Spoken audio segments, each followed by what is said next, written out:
Hi, I'm John Fisher, and we are the catch of the day. And I like to read the catch for those of you who prefer to hear it. Um, and Today is the 20th of June, and I will be reading the catch, which today is entitled Midnight Watch. And we are still uh, going through the story of Gideon and his 300 men. Imagine you are a Midianite guard assigned to midnight watch. The camp of 135,000 fierce warriors is quiet. Campfires are burning low, some are down to the embers. You have to slap yourself awake every so often, and you are wishing you hadn't stayed up for that marathon card game the night before, even though you won a good deal of money. There are hills all around this camp, making any approaching army visible, especially since they would need torches to see in this dark, overcast, moonless night. You keep checking the hills, and nothing.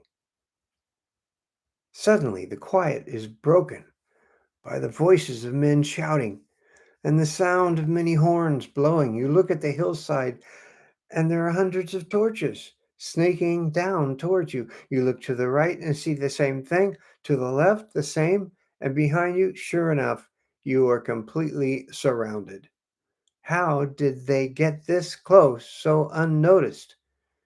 You must have dozed off. Who are these guys?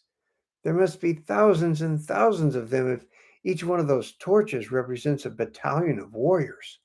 You grab your horn and blow a warning, and suddenly everything is mass confusion. Soon there is the sound of fighting all around you, but you can't see. You assume the enemy is already upon you, so you start swinging your sword at anything you can hit. It's sheer bedlam. Suddenly, there's a sharp blow to your head, and everything goes black. By the time Gideon's 300 reached the camp of a 120,000 Midianite warriors are dead. They killed each other, and the last 15,000 are trying to make their escape. So Gideon and his men pursue them, picking up other Israelite warriors along the way and chasing them down to the last man. Gideon himself running his sword through both Midianite kings. Yes, Gideon, the same guy who only days before was hiding in a wine press. There's no doubt that God had surely gotten them this victory.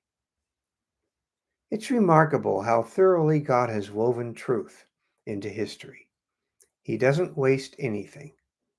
The battle plan of this story, thousands of years earlier, provides deep insights into Paul's teaching in 2 Corinthians 4:7. Quote, we now have this light shining in our hearts, but we ourselves are like frail jars of clay containing this great treasure.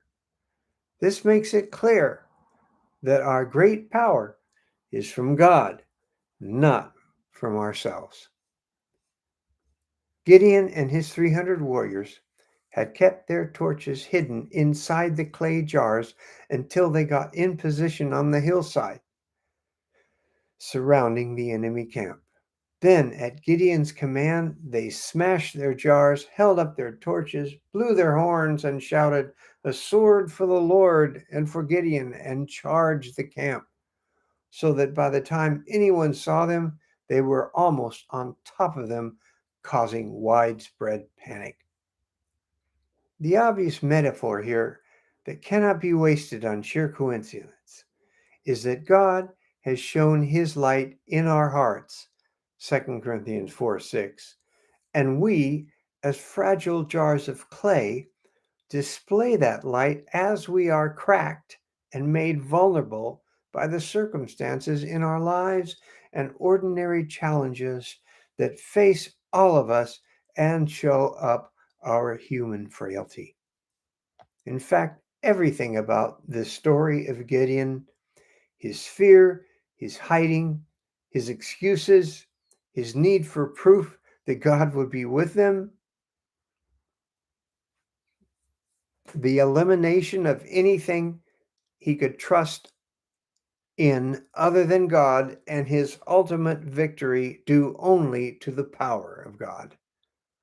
All are Old Testament illustrations of New Testament truths, things you and I encounter every day, things that remind us and everyone around us that everything comes from God and nothing comes from us. These are things that ultimately make Gideon a mighty hero, just as the angel had said.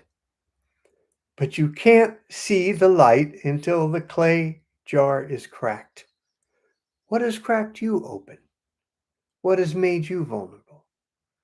These things that we might be tempted to think of as unfortunate may not be so unfortunate after all if they reveal the light that is inside us by faith and the power of God that is made available to us as it was to Gideon. This is John Fisher for The Catch of the Day and Grace Turned Outward.